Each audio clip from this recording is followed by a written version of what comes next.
Muito bem, estamos de volta com o Linha de Passe. O nosso primeiro assunto por aqui vai ser a vitória do Vasco no Morumbi, numa São Paulo gelada. E olha, um tricolor do Zubeldia completamente perdido nesta noite de quinta-feira. O dinizismo funcionando, mais um 3-1. Na verdade, teve o gol do Rian agora no finalzinho, não foi um 3-0, mas 3 gols do Vasco, importantíssima vitória. O Vasco sobe um pouquinho na tabela, então vai para essa parada. Para o Mundial de Clubes, vai ficar treinando, dar uma folga para os jogadores, mas vai com um alívio da 13ª colocação. Paulo Calçade, como é que você viu o dinizismo no Morumbi e uma torcida sem paciência que não consegue encontrar mais no Zubeldia, ter no Zubeldia alguma confiança, né? Boa noite. Olá, Marcelo, olá, Fã de Esportes. Companheiros, esse jogo é um jogo que tem 2 lados muito claros, né? Um lado do São Paulo, que tem desfalques e as coisas não funcionam, e do outro, do impacto do Diniz no jogo do Vasco da Gama.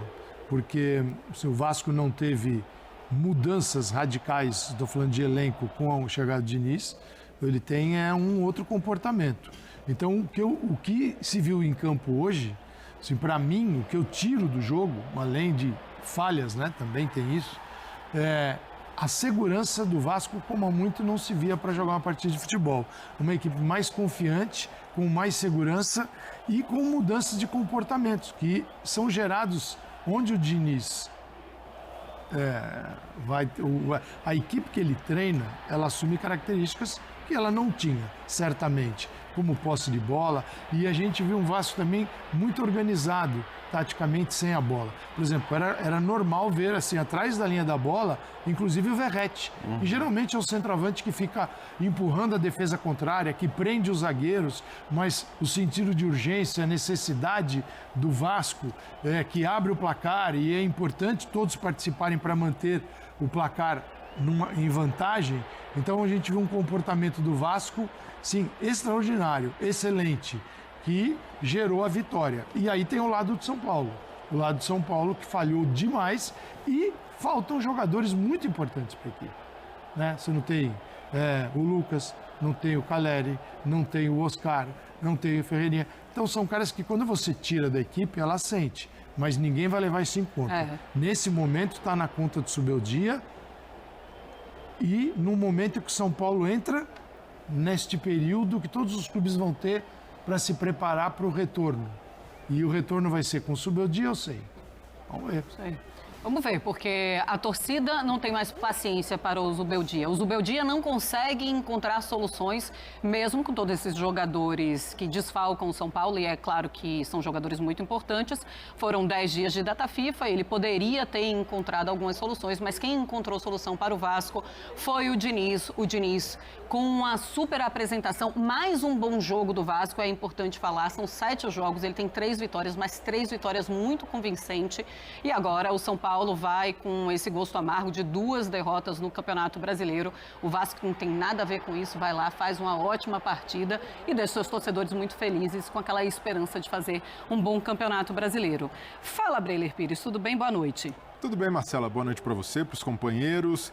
Uma noite fria em São Paulo, torcedor do Vasco que trocou o Dia dos Namorados, a celebração pelo jogo já ali com certo pessimismo, né? Fazia 12 anos que o Vasco não vencia o São Paulo no Morumbi e conseguiu, na verdade 13 anos, né? Desde 2012, e consegue quebrar esse tabu.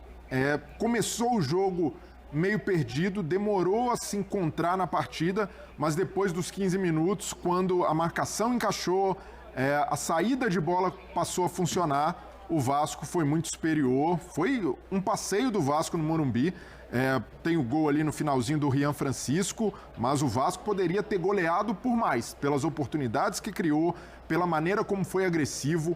É um jogo que tem todas as digitais do Diniz. Tem jogo apoiado, posse de bola, a saidinha, a tal badalada saidinha. Hoje no primeiro gol, se não é esse princípio de jogo que o Fernando Diniz tem, a jogada não sairia, porque começa com o Hugo Moura recuando na linha de zagueiros, faz o passe esticado para o Paulo Henrique, que teve a liberdade de circular pelo centro, né? Não ficar só aberto, já que o Rayan dá amplitude pelo lado direito, e a partir daí sai a jogada. O Rayan, um furacão, pelo lado direito, muito bem, voltando de amistosos com a seleção sub-20, não sentindo nada. E realmente o Felipe Coutinho num recital. Jogou muita bola, um dos melhores jogos dele nesse retorno pelo Vasco. Muito à vontade, bem fisicamente, se antecipando aos marcadores. Então foi um Vasco muito superior, que merecia vencer por mais. E é esse tipo de postura que o torcedor espera do Vasco. Que tenha consistência com o Fernando Diniz, algo que ele não conseguiu no Cruzeiro, porque é curioso.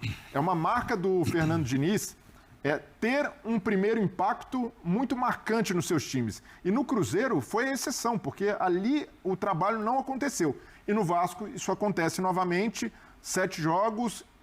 O Vasco, até quando perdeu para o Red Bull Bragantino na última rodada, terminou o jogo com 20 finalizações. É claro que pecou muito na marcação, pecou nas finalizações, mas houve produtividade ofensiva. Então não é exagero falar que o Vasco já evoluiu sob o comando do Diniz. Um mês apenas de trabalho, ele já consegue dar uma identidade para o time, já consegue dar mais liberdade para os jogadores e alguns subindo de produção. Felipe Coutinho, naturalmente, jogaria melhor quando o time tivesse mais a bola, o Ryan ganhando confiança, Paulo Henrique mais acionado pelo lado direito. Agora não é só aquele time de jogada do lado esquerdo com o Piton, cruzamento na área para o Verratti, é um time que tem mais repertório e hoje, de fato, é uma vitória muito autoral de um time que já incorporou muito da identidade que o Diniz pretende. Pois é, o Ryan muito bem, o Coutinho muito bem, impressionante como o Coutinho, quando está descansado, quando está bem fisicamente, ele consegue apresentar o que o torcedor do Vasco espera e precisa.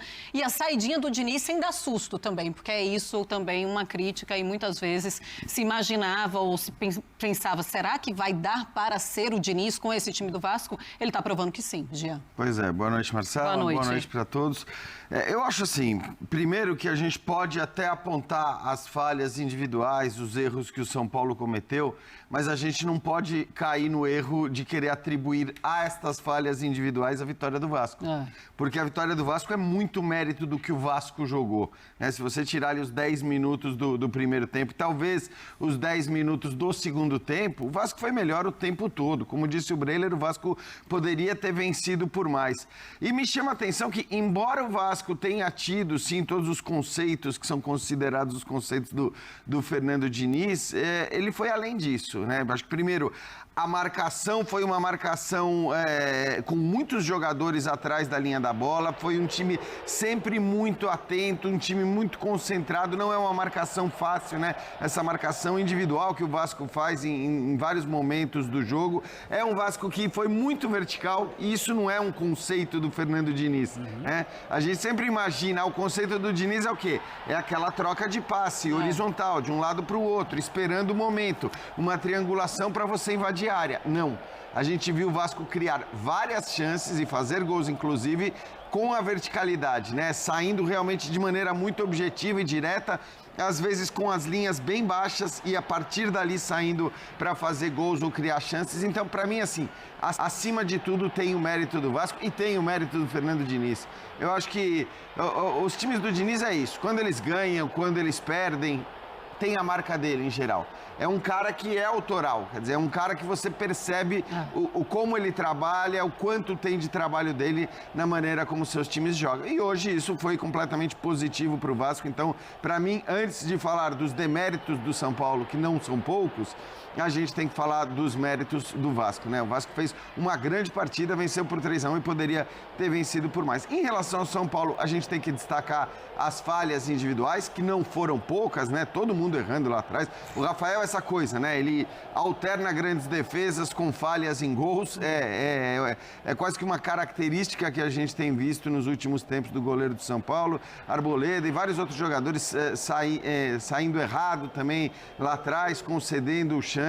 E tô com o Breiler também quando ele fala, só para não deixar de citar, da atuação do Coutinho, porque foi realmente um espetáculo que a gente viu do Felipe Coutinho hoje, jogando os 90 minutos. Né? Mas assim, a gente fala do Coutinho, que realmente ele que dita o ritmo, quando ele tá bem, ele consegue ser esse jogador especial no Vasco, mas a gente não pode esquecer do Ryan, a gente não pode esquecer do Nuno, do Verratti, que sempre deixa o seu, e foi isso que vimos hoje no Morumbi. Paulo Henrique, 2 assistências. Paulo Henrique também, verdade. Muito bem do lado direito. Eugênio Leal, muito boa noite. Esse Vasco já tem a cara do Diniz em 7 jogos? Boa noite, Marcela, companheiros.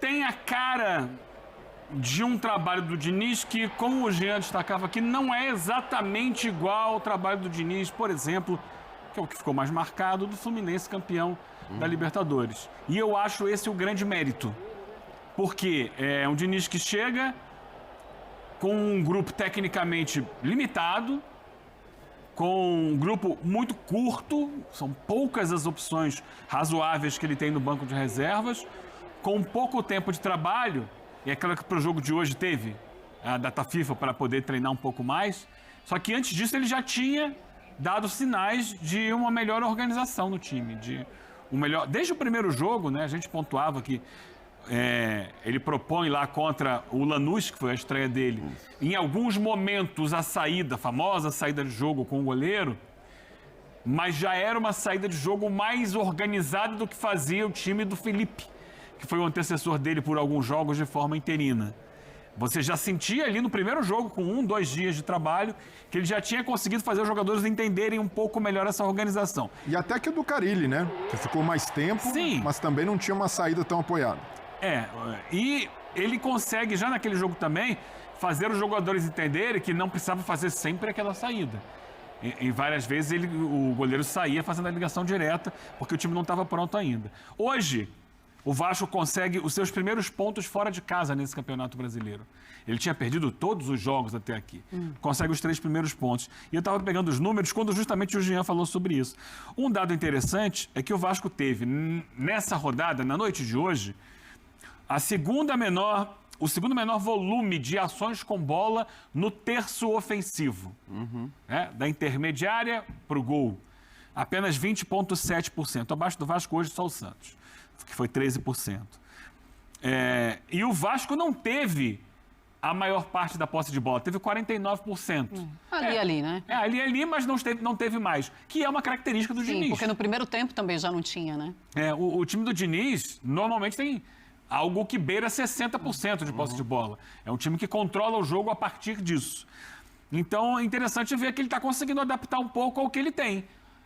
E isso mostra uma evolução. Olha, não vamos conseguir fazer o que a gente fazia no Fluminense, que não tem exatamente esses jogadores que permitam fazer dessa forma. Então, como é que a gente vai fazer? O que é viável aqui. E talvez ele até trabalhe para chegar lá, né, Eugênio?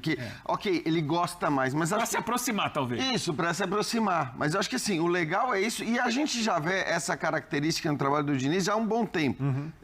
Então, se a gente lembrar, acho que foi a estreia dele no São Paulo, que ele foi jogar contra o Flamengo no Maracanã. Ele falou, cara, aqui não vai ter maior posse de bola, não vai ter saidinha. Não vai 2 ônibus na frente da... Exatamente. Então, assim, é legal também, né? Porque, de alguma maneira, ainda que ele tenha um objetivo de ver o seu time jogar de uma determinada forma, ele, hoje em dia, olha para os adversários, olha para o jogo, olha para o que ele tem em mãos e aí fala o que eu posso fazer para ganhar o jogo e talvez iniciar um trabalho que nem sempre vai ser suficiente. Ele tem juízo, né? Nem sempre vai ser suficiente para ganhar o jogo, como não foi contra o Bragantino. Porque o elenco continua sendo limitado, continua tendo peças ruins de reposição. Quando ele precisa trocar A e B, despenca o nível, especialmente quando esse A e B são Verratti e Coutinho. O nível não existe próximo dentro do time do Vasco, mas ele vai tentando. É um time que mostra clara evolução. E aí é o meu contraponto, para começar aqui, para botar um pouco de lenha na fogueira. São 7 jogos e tem uma assinatura. Tem um óbvio trabalho de técnico ali melhorando o time.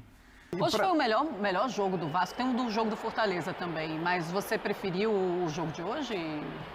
O Vasco tinha feito também contra o Melgar um bom jogo.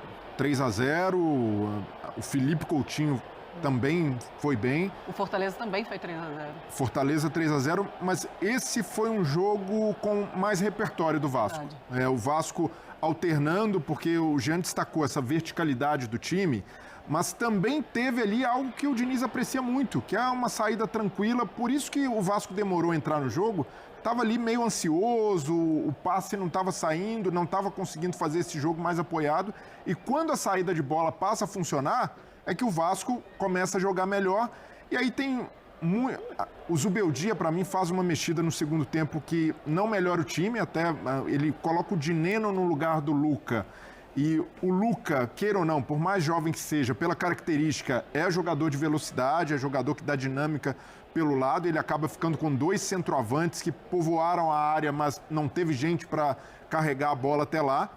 E aí o Zubeldia tem sido muito questionado pela maneira como trata a base, né? O Rian Francisco entra poucos minutos, marca um bonito gol, tem tido poucos minutos, e do lado do Vasco, o Diniz já chega e uma das primeiras coisas que ele faz é trabalhar com o Rayan. O Rayan é um jogador muito promissor, jogador que desde a base do Vasco é muito visado, o vascaíno tinha muita expectativa para quando ele subisse para o time principal. Sobe e demonstrava ali muita inconstância, muita dificuldade na tomada de decisão. Né? Normal, jogador de 18 anos, ainda muito jovem. E também, até em alguns momentos, algo que ele era cobrado, né? O Carille chegou a falar sobre isso, uma certa displicência no jogo, né? Se desligava, não era combativo na marcação. Hoje o segundo gol sai porque o Rayan não só começa a jogada, como insiste e vai buscar, mesmo depois alguns jogadores pedindo pênalti no Verratti, ele não desliga. E isso é muito do trabalho do Diniz, de acreditar em jogadores jovens. Eu vejo que o Diniz tende a fazer com o Rayan o que ele fez no Fluminense com o John Kennedy e no São Paulo com o Brenner, que é colocar debaixo da asa dele um jogador jovem que ele enxerga potencial e talento. E isso é muito bom, porque o Vasco depende de jogadores da base, mas, ao mesmo tempo, não pode depender só para vender, para negociar. Precisa dar retorno esportivo. O Diniz já pediu a continuidade do Rayan, julga que ele é essencial para a continuidade da temporada. E, naturalmente, depois de mais uma boa partida, e o Rayan já tinha jogado bem nesse jogo contra o Melgar, em que ele marcou um golaço, contra o Fortaleza, contra o Fluminense, na derrota do Vasco, ele chutou uma bola no travessão, foi participativo o tempo inteiro pelo lado direito. Então, essa é outra marca do trabalho do Diniz. Não só ajeitar o time taticamente, mas conseguir entrar na cabeça de jogadores e melhorá-los. E o Rayan já é um desses casos. É um jogador com muito potencial e que tende a colocar seu talento para fora, a finalmente conseguir ser mais constante, porque tem um treinador que acredita nele, que passa confiança e faz com que o jogo atenda às principais virtudes dele. E ele tem velocidade, ele tem capacidade de recomposição, e é nisso que o Diniz tem insistido. É mais um ponto para o Diniz, essa ascensão do Rayan nessa altura da temporada. O melhor jogo do Diniz à frente do Vasco, vocês consideram assim? Acho que pela vitória fora de casa, né? Porque em São Januário o Vasco estava conseguindo os resultados, ainda que com muito esforço, mas já na era do Carille. Ganhar fora de casa é algo importante para o Vasco. Muito, mas eu não digo... algo diferente. Eu não digo só do Diniz, Eugênio. Para mim, realmente é o melhor jogo da temporada, porque demonstrou um Vasco não só com capacidade de marcar, de ser agressivo no perde-pressiona, mas com muito repertório. 14 finalizações no jogo, então acho que já muito agressivo o tempo inteiro. Um terceiro momento, um terceiro passo nessa chegada do Diniz ao Vasco. No primeiro momento, ele tem que chegar e tem que ganhar o grupo. Ele tem que fazer os jogadores entenderem que ele está ali para colaborar com cada um deles, que é o projeto dele, né? O projeto dele é melhorar cada um que está à disposição para jogar. E aqueles que também não estão à disposição para jogar. É fazer com que cada jogador evolua. Não só tecnicamente, como também na visão tática, e para isso, na visão psicológica, na visão humana por trás. Ele quer melhorar o ser humano, para o ser humano estar mais à vontade, estar mais confiante, estar mais capaz de fazer as leituras, os entendimentos, para a partir daí colocar em prática o jogo dele. Essa é a cabeça do Diniz, é o que ele sempre fala, pensar na pessoa. Então, essa primeira fase eu acho que já passou, porque a gente já ouviu jogadores do Vasco elogiando muito esse approach, essa chegada do Diniz. Num segundo momento é aquele plano de contingência. Precisamos jogar e ganhar o próximo jogo, porque é o jogo que vale a classificação. Do jeito que der. Do jeito que der. Até implantar. E aí vai na Copa do Brasil, do jeito que dá, nos pênaltis. Foi. Agora teve um respiro. 10 dias, que maravilha, hein? 10 dias sem jogo. Descansa o time, porque claramente fisicamente estava desgastado demais Né? A gente viu o Vasco desabar no segundo tempo, fisicamente, e vai começar a dar aquela burilada no plano de jogo. Opa, vamos trazer esse adversário, vamos atrair o São Paulo para cá. O primeiro gol é muito isso, né? Atrai o São Paulo, troca passe aqui no campo de defesa, deixa ela subir a marcação. Quando subir, sai um passe do Hugo Moura lá de trás, que chega no Ryan aberto, já livre pela esquerda, pela direita. A maioria dos times do mundo já fazem isso hoje, né? Assim, porque às vezes a gente fala do Diniz, parece que o Diniz é o único cara no mundo Só que aqui no Brasil é difícil a gente ver. Mas hoje, muita gente tá fazendo. Né? E você vê os campeonatos que a gente transmite mundo afora, time pequeno sai jogando assim. Contra grande. Tem time que sai jogando assim contra Real Madrid, contra Barcelona. Em alguns casos é uma loucura, porque você não tem nível técnico para encarar o adversário. Mas o objetivo é um objetivo claríssimo. Você atrai e condiciona a saída que você quer. E move o adversário. E usa assim, até bola longa, porque eu não vejo ele focado num tipo de jogo. Sim, é claro que o jogo dele é um jogo apoiado. Né? É isso. É um jogo seguinte, se tiver que subir, você vai tocar bola, vai se associar num jogo curto para gerar profundidade e para finalizar. Pô, se eu tenho o Verratti, eu vou tentar colocar a bola para ele na cara do gol o tempo todo, porque ele é um finalizador, ele manda todas para o gol. Se vier pelo lado, pode também. Pode levantar que ele marca. Então, assim, ele tem um ponto final que me lembra, assim, nos grandes momentos do Herman Cano, que era o cara que guardava todas no Fluminense. Quer dizer, tudo aquilo que o time construía, você tinha um definidor. E o Vasco tem. No Vasco também, até com o Diniz. Na primeira passagem do Diniz pelo Vasco, o Cano era exatamente, e depois é Fluminense. Então, assim, ele tem isso. Então, eu vejo o objetivo dele, o que ele tem que resolver? O problema. Não tomar gol e fazer gol. Então, a preferência é fazer o gol. Se tiver que articular, ele vai articular. Se a oportunidade da bola longa surgir, ele vai usar também. Ele não vai falar assim, não, gol de bola longa eu não quero. Teve um jogo articulado. Golaço citado pelo Brenner agora há pouco, foi contra Fortaleza ou contra o Melgar? Contra o Melgar, que é uma jogada de velocidade do Ryan, nas costas, atacando o espaço nas costas da defesa. Né? Um lançamento que veio lá de trás. O Vasco tem dois motores pelo lado direito, né? PH muito forte fisicamente e o Ryan... PH que fez 100 jogos hoje, né? Completou 100 jogos com a camisa do Vasco. É muito interessante perceber isso, né? Que o passe sai do Hugo Moura. Foi citado ali pelo Calçade, né? Como um jogador importante, né? Que o São Paulo não tem.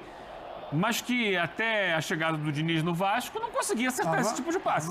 Era na Berlinda. E era apenas um jogador de marcação. Apenas e tão somente. Agora, tem um detalhe. Nem tudo funciona 100%. Há os erros. Ia saindo um gol contra do Lucas Freitas no segundo tempo. Recua a bola num desespero ali, muito mal. De tanto usar o goleiro, você manda sem olhar. Mas aí é erro de fundamento do jogador. É isso. Foi uma característica do... Recuar a bola na direção do gol. Todo dia eu falo isso. Outro dia teve... Qual foi o gol que teve um gol contra? Teve um gol espetacular. Recentemente. Na Série B. Foi na Série B, isso. E aí eu tava falando, foi na eliminatória, jogo da Bolívia. O cara recuou, a bola quicou, o goleiro da Bolívia não conseguiu pegar, a bola entrou contra a Venezuela. E eu tava falando, olha, não pode recuar a bola na direção do gol. Não, mas o goleiro falhou, mas não importa. Teve também na Série B. Teve, foi. Agora não vou lembrar. Mas teve um que foi morrido. Foi o Vitória na Sul-Americana. Lucas Arcanjo. Exatamente. A bola recuada. Inclusive elimina ela quica, ele vai chutar, a bola passa por cima. E aí, é erro de quem? É de quem recua na direção do gol. É o morrinho por mais artilheiro que também. Tenha o morrinho, se não for na direção do gol, o morrinho ia botar a bola para então escanteio. não vai pro goleiro, né? Vai pro zagueiro, então. Porque o goleiro tá ali na frente do gol, não tem muito o que fazer. Deu sorte que o goleiro do Vasco é muito bom, conseguiu salvar até essa. Nessas situações, você não pode o goleiro não pode usar as mãos. Então você já complica o cara e às vezes vem vem a bola quicando, como foi essa daqui, com o goleiro fora do gol. Às vezes, o zagueiro jamais deve passar uma bola pro seu goleiro sem olhar para ele. E foi isso que aconteceu. Se é Vasco, está na colina.